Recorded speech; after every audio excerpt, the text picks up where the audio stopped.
నమస్కారం.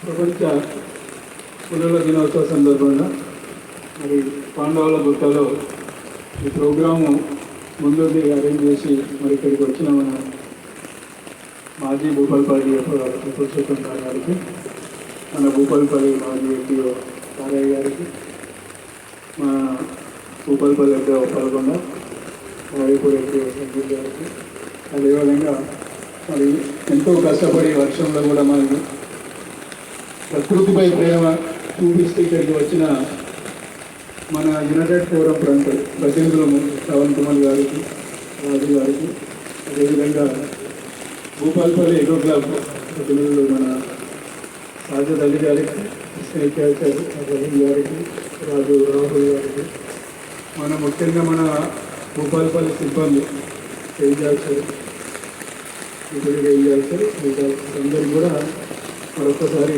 శుభాకాంక్షలు. మనందరం మాట్లాడుకున్నట్టుగా నేను ఇక్కడికి వచ్చినాక నాకు తెలిసిన విషయం ఏంటి అంటే భూపాలపల్లి మంచి ఫారెస్ట్ ఏరియా. ఇంతకుముందు మేము ఎంతో ఎంక్రోచ్మెంట్ ఏరియాలో పనిచేసేది, చాలా తెలిసేది. వరంగల్ సంస్థలో దాదాపు ఒక 40% ఫారెస్ట్ పోయింది ఎంక్రోచ్మెంట్. అదేవిధంగా నేను కొత్తగూడెంలో కూడా పనిచేశాను. అక్కడ కూడా దాదాపుగా 30% ఫారెస్ట్ పోయింది. ఇక్కడ నాగర్ కర్నూలులోనే ఒక 5%, బట్ మనకు భూపాలపల్లిలో 10% మాత్రమే ఫారెస్ట్ పోయింది. అంటే ఇంకా 150,000 హెక్టార్ల ఫారెస్ట్ ఏరియా ఉన్నది మనం. సో లేనిది ఏంటి అంటే మనలో ప్రజల్లో కావచ్చు, ఆఫీసర్లో మన అందరిలో కూడా వన్యప్రాణులను కాపాడమని ఆకాంక్ష లేకపోవడం వలన పోయింది తప్ప అడవుల వల్ల పులులు పోలేదు. మీరు ఒక్కసారి మనం 1940 సలీం అలీ గారి మనం వచ్చి ఇక్కడ విజిట్ చేసినప్పుడు ఎంటైర్ సౌత్ ఇండియాలో దండకారణ్యంలో ఉన్న పులులు ఎక్కడ కూడా లేదు. ఆ టైంలో 40-50 వరకు కూడా చాలా ఈ ప్రాంతంలో చాలా పులులు ఉన్నాయి. మనకి ఎప్పుడైతే 1980 తర్వాత ఇప్పుడు కొంచెం ఎంక్రోచ్మెంట్స్ కావచ్చు, డిస్టర్బెన్స్ పెరిగిందో అప్పుడు పులులు తగ్గుతూ వస్తున్నాయి. దాదాపుగా మనం 2005-06 వచ్చేసరికి మ్యాక్సిమం లేకుండా పోయింది. నేను ఎందుకు చెప్తున్నానంటే ఇది క్యారిడార్ ప్రాంతం, పెద్దగా ప్రాబ్లమాటిక్ ప్రాంతం కాదు. పక్కన తిప్పేశ్వరం ఉంది, 20,000 హెక్టార్ల ఏరియా మాత్రం. అందులో 50 నుంచి 100 పులులు ఉన్నాయి. మీరు కడప పోతే అది కూడా ఎంత ఉంటుంది, మన జిల్లా కంటే తక్కువే ఉంటుంది ఏరియా. ఆల్మోస్ట్ మన జిల్లాలో ఎంత ఫారెస్ట్ ఏరియా ఉందో కడపలో కూడా అంత ఫారెస్ట్ ఉంటుంది. అక్కడికి ఇక్కడికి తేడా ఏంటి అంటే మనం ఇంతకుముందు మనందరం మాట్లాడుకున్నట్టుగా మనం ప్రజల్లో అవగాహన చేయడంలో తేడా. ముఖ్యంగా ఎందుకు ఇంత అడవులు ఉన్నా మరి టైగర్లు లేవు అంటే కారణం యథేచ్ఛగా పోచింగ్ హంటింగ్ జరుగుతుంది. అక్కడ ఉన్న విలేజెస్లో కావచ్చు, సిటీలో కావచ్చు, లేకుంటే వరంగల్లో కావచ్చు. వరంగల్లో ఉన్న వాళ్ళు కూడా మాంసం తింటున్నారు, మన ఏరియా నుంచి పోతుంది.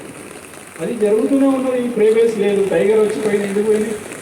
ప్రైవేస్ ఉండింటే టైగర్ ఉండేది. ప్రైవేస్ని పెంపొందించడంలో ఫెయిల్ అయింది. నేను ఒక ఎగ్జాంపుల్ చెప్తాను. ఇదే సేమ్ మన తెలంగాణలో ఉన్న పరిస్థితి 2008-09లో అమరాబాద్ టైగర్ రిజర్వ్, అప్పుడు నల్లమలై టైగర్ రిజర్వ్లో 5-6 టైగర్సే ఉండేది. అప్పుడు కూడా కోచింగ్ ఎక్కువ ఉంటుంది. అక్కడ రాంపాండ్గా జనాలందరూ వెళ్ళేవాళ్ళు, కోచింగ్ జరిగేది. అట్లాంటివి ఇప్పుడు ఈరోజు అక్కడ టైగర్స్ 50 నుంచి 60 టైగర్స్ ఉన్నాయి మన తెలంగాణలో. మన ఏరియా కూడా ఇంకా ఆల్మోస్ట్ మన భూపాలపల్లి అనుకుంటుంది. ఎందుకు పెరిగినాయి అంటే కారణం ప్రొటెక్షన్ ఇంప్రూవ్ అయింది. ప్రొటెక్షన్తో పాటు అవగాహన పెరిగింది. అక్కడ పక్కనే నల్లమలై టైగర్ రిజర్వ్ నుంచి ఇప్పుడు శ్రీశైలం టైగర్ రిజర్వ్ నుంచి టైగర్స్ రావడం, ఎరడాడు ఉంది, ప్రొటెక్షన్ ఇంప్రూవ్ అయింది, వైల్డ్ ఆబ్జర్వేషన్ పెరిగింది. డెఫినెట్గా టైగర్స్ పెరుగుతుంది. సో మన దగ్గర కూడా మనం పెంచవచ్చు, పెద్ద కష్టమని కాదు. ఎందుకు నేను పర్సనల్గా చూసిన విషయం ఏంటి అంటే ఇక్కడ కనుక ఇంతకుముందు మనం చెప్పినట్టు గ్రీన్ అవేర్నెస్ ప్రతి విలేజ్లో మనం ఇన్ఫర్మేషన్ నెట్వర్క్ పెట్టుకొని ఎక్కడ పోచింగ్ జరగకుండా మనం ఒక 5 సంవత్సరాలు కనుక చేయగలిగితే 100% టైగర్స్ రెసిడెన్స్ టైగర్స్ చేస్తాం. దాంతో అందరం పాటుపడాలి. ఇందులో ఫారెస్ట్ సిబ్బంది ఒకరే కాదు. మీరు ఇంతకుముందు రాజు గారు చెప్పారు, స్కూల్లో కూడా మనం గ్రీన్ క్లబ్స్ ఏర్పాటు చేయాలి. ప్రతి విలేజ్లో పిల్లలు తండ్రిలో చెప్పేటట్టు ఉండాలి. అదేవిధంగా గ్రీన్ వారియర్స్ ఇన్ఫర్మేషన్ ఉండాలి. ఏ విలేజ్లో కోచింగ్ జరగకుండా చూడాలి. అట్లా చేసినట్టయితే మనకున్న అడవులు కంపల్సరీగా మంచి శాతం ఉంది, మంచి అడవులు ఉన్నాయి. కానీ ఈ రకంగా మనం పోల్చింగ్ జరగకుండా చూస్తే మన ప్రాంతంలో స్పాటెడ్తో పాటు సాంబార్ ఉంది, లేదంటే నీళ్ళకాయ ఎక్కువగా ఉన్నాయి, అడవి పందులు ఉన్నాయి, బైసన్స్ ఉన్నాయి. ఇన్నిటిని కనుక మనం పెంచుకోగలిగితే ఆటోమేటిక్గా టైగర్ ఉంటుంది. మీకు మనం మహబాద్లో మేము బంద్ చేసినప్పుడు దాదాపు ఎనిమల్స్ కూడా కనిపించకపోయాయి. ఎంక్రోచ్మెంట్ 2015లో 0 చేసింది. సారాయి ఉన్నాడు, మేము గుంజుకోవడం తప్ప కొత్తగా పోనీయాలి. 2015 నుంచి కూడా ఎక్కడ కూడా కొత్త ఎంక్రోచ్మెంట్ చూడాలి. 10 ఏళ్ళు ఇప్పటివరకు కంటిన్యూ అవుతుంది. అంటే జనాల్లో ఆ భయం క్రియేట్ చేయాలి. మనం ఫారెస్ట్ వాళ్ళు వస్తే 1 ఎకరం కొడితే 10 ఎకరాలు గుంజుకుంటున్నారంటే నారాయణ కూడా చాలా ఇబ్బంది పడ్డాడు, చాలా కష్టపడి కూడా రిట్రైవ్ చేశాడు. అట్లా అందరు ఏం చేస్తారని మోటివేట్ చేసి, స్టాఫ్ను మోటివేట్ చేసి చేయడం వల్ల ఇప్పుడు మన ఖమ్మం వరంగల్ జిల్లాలో ఎక్కువ వైల్డ్ లైఫ్ ఉన్నదంటే మహబాద్లో వైల్డ్ లైఫ్ ఉన్నది. చాలామంది మీరు వెళ్ళి చూసినా కానీ ఇంక్రీజ్ అయింది. ఎందుకు అంటే మన అవగాహన పెంచడంలో మనం ముందుండాలి. డెఫినెట్గా భూపాలపల్లి నాకు నమ్మకం ఉంది, చాలా ఏమాయమీలు మనకు ఇక్కడ పనిచేశారు, ప్లస్ మనకు సపోర్ట్ కూడా ఉంది. ఇంతమంది నిజంగా స్నేక్ క్యాచర్ కావచ్చు, ప్రకృతి ప్రేమికులు ఉన్నాయి ఈ ప్రాంతంలో. మనం మళ్ళీ రాబోయే కాలంలో పులులు అలరాలేటట్టు ఈ ప్రాంతంలో తిరిగేటట్టు మనం చేయగలగచ్చు. నాకు నమ్మకం ఉంది. మనందరం కలిసి పనిచేద్దాం. డెఫినెట్గా ఇప్పుడు ఏదైతే టైగర్ ఇప్పుడు ఒకటి మనకు రోమింగ్ చేస్తుండే మనుగూరు అండ్ మహబాద్ ఏరియాలో ఇక్కడ కూడా వచ్చి తిరిగి వెళ్ళింది. కాబట్టి మనకు కారిడార్ పక్కనే ఉన్న ఇంద్రావతి కావచ్చు, లేదంటే తడోబా నుంచి వచ్చే అవకాశం ఉంది. కాబట్టి మనం ప్రే బేస్ను ఇంప్రూవ్ చేయగలిగితే, నేను ఎందుకు చెప్తున్నానంటే ఇది కావాలని కాదు, ఎక్కడైతే సింగరేణి కానీ ఇక్కడ ఎంప్లాయీస్ పెరిగిన ప్రాంతంలో మనకు అడవి జంతువులు తగ్గిపోయింది. తెలిసో తెలియదు జరిగింది అన్ని ప్రాంతాల్లో కూడా. సండే అయిందంటే మనకు మటన్ కావాలి జనాలు. మనం చెప్పుకోవాల్సిన విషయం ఇది అందరికీ తెలుసు. ఏ స్టేజ్కి పోయిందంటే, ఒకసారి మహబాద్లో నేను పోలీసులు మేము కలిసి జాయింట్ ఆపరేషన్ చేస్తే ప్రతి సండే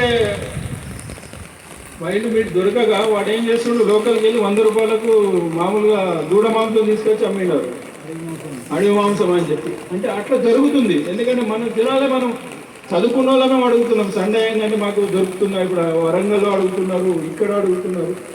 అంటే ఇది తప్పుడు పని. దీన్ని మనం జనాల అవగాహన పెంచగలిగితే, మీరు మధ్యప్రదేశ్ వెళ్ళండి, రాజస్థాన్ వెళ్ళండి, ఎంత ప్రేమ చూపిస్తారు జంతువుల మీద. అవి తినిపోయినా కానీ వాటిని వదిలించారు. జంతువులను కొట్టడం కానీ పంపడం కానీ చేయరు. జంతువులు మా పంట తింటే దేవుడు తిన్నట్టే ఆలోచించి వాటి హామ్ చేయకుండా వదిలేస్తారు. కాబట్టి నార్త్ ఇండియాలో అన్ని జంతువులు పెరుగుతున్నాయి, వన్యప్రాణులు పెరుగుతున్నాయి.